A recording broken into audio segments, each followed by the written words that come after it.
असम के एक घने जंगल का रास्ता दिन में बिल्कुल नॉर्मल लगता था, लेकिन जैसे ही रात होती थी वहाँ का माहौल काफी खौफनाक हो जाता था। आज मैं जो कहानी सुनाने जा रहा हूँ और एक कहानी है एक पुलिस ऑफिसर की, जिसकी पोस्टिंग हाल ही में असम के एक छोटे से टाउन में हुई थी। पारस शहर में बड़ा हुआ लड़का था।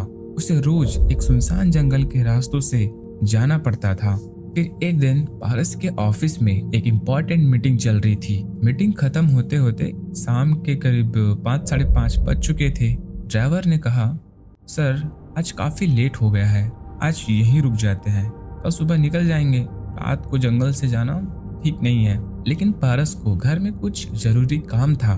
उसने कहा, तुम यहीं रुक जाओ, मुझे बाइक दे दो, मैं अकेले चला जाता हूँ। पारस नहीं मानता और अकेले ऑफिस से घर के लिए निकल जाता है।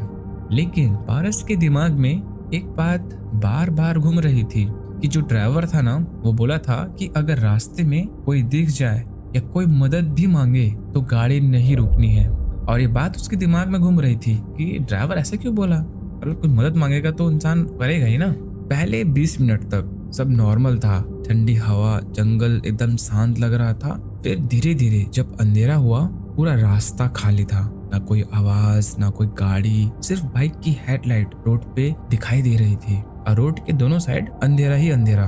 तभी पारस को रोड के राइट साइड में एक औरत दिखाई देती है। सफेद साड़ी में थी और पारस सोचता है, इतनी रात को जंगल में एक औरत क्या कर रही है। और तभी ड्राइवर की बात उसे याद आ जाती है। और जैसे ही बाइक उस औरत के पास पहुंची ना, उसने नोटिस किया कि उस औरत का चेहरा ढंग से दिख ही नहीं रहा था, जैसे वो कोई इंसान ही नहीं हो। डिस्पाइट कि वो बाइक का लाइट उस पे पड़ रहा था, बट फिर भी उस औरत का फेस नहीं दिख रहा था, मानो कोई डार्क शैडो साड़ी पहन के वहां पे खड़ी हो। पारस को एक अजीब सी फीलिंग आ रही थी भाई। पारस बाइक को तेज करके उसे क्रॉस करके आगे निकल जाता है और जब वो मिरर में देखता है वहां कोई नहीं था।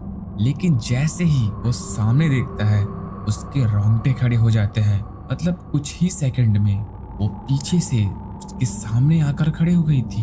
वो औरत अब उसकी लेफ्ट साइड में होती है। पारस शॉक में होता है। अब पारस की अब फटनी चालू होती है और वो बाइक को और तेज कर देता है और वो वहां से बस निकलना चाहता था। लेकिन यहीं पर चीजें और खौफनाक हो जाती हैं। वो औरत बार बार दिखने लगती है, कभी रोड के राइट साइड, कभी लेफ्ट साइड, कभी जंगल के बीच खड़ी, बस पारस को घूरती हुई। अब पारस को सच में बहुत ज्यादा डर लग रहा था। और फिर आता है वो पल जो पारस अपनी जिंदगी में कभी नहीं भूल सकता। एक मोड़ के बाद वो औरत बिल्कुल रोड के बीच में खड़ी हुई थी। पारस तुरंत ब्रेक मारता है और इस बार रोज के सामने बिल्कुल पास होती है और पारस की बिल्कुल हिम्मत नहीं होती उसको क्रॉस करके वो आगे जाए। और इस बार वो बहुत पास होती है। उसका चेहरा साफ दिखाई देता है, उसकी आंखें बिल्कुल काली और उसके होंठ हिल रहे होते हैं जैसे वो कुछ कह रही हो, लेकिन कोई आवाज नहीं आ रही थी। धीरे धीरे वो औरत पारस के तरफ बढ़ने लगती है और तभी जंगल के अंदर से एक बहुत बड़े पेड़ के गिरने की आवाज आती है और अगले ही पल वो औरत गायब हो जाती है। अब पारस मूव कर पा रहा था। पारस बिना सोचे बाइक स्टार्ट करता है और पूरी स्पीड में वहां से भाग निकलता है। वो एक बार भी पीछे मुड़कर नहीं देखता, बस बाइक चलता रहता है। घर पहुंचकर ही उसे थोड़ी सी चैन मिलती है। अगले दिन पारस अपने ड्राइवर को सब कुछ डिटेल में बताता है। फिर ड्राइवर पारस को एक टाउन के पुराने मंदिर में लेके जाता है, जहाँ पे एक पुराने तांत्रिक रहते थे। तांत्रिक जी पूरी बात सुनने के बाद कहते हैं, उस मोड़ पर 3 महीने पहले एक औरत की मौत हो गई थी। उसके पति ने उसे वहीं छोड़ दिया था और वो खो गई है। उसे बस अपने घर जाना है।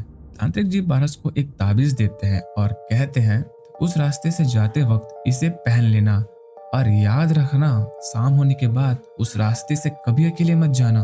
और उस दिन के बाद से पारस हमेशा शाम होने से पहले अपने घर पहुंच जाता था। आज भी लोकल लोग कहते हैं उस जंगल के रास्ते पर कभी कभी वो औरत दिख जाती है। बाद में गांव वालों ने वहां उस औरत की एक मेमोरियल बना दी ताकि उसकी आत्मा को शांति मिल सके। अगर आपको ये कहानी पसंद आई हो तो वीडियो को लाइक करें, चैनल को सब्सक्राइब करें और कमेंट में बताएं।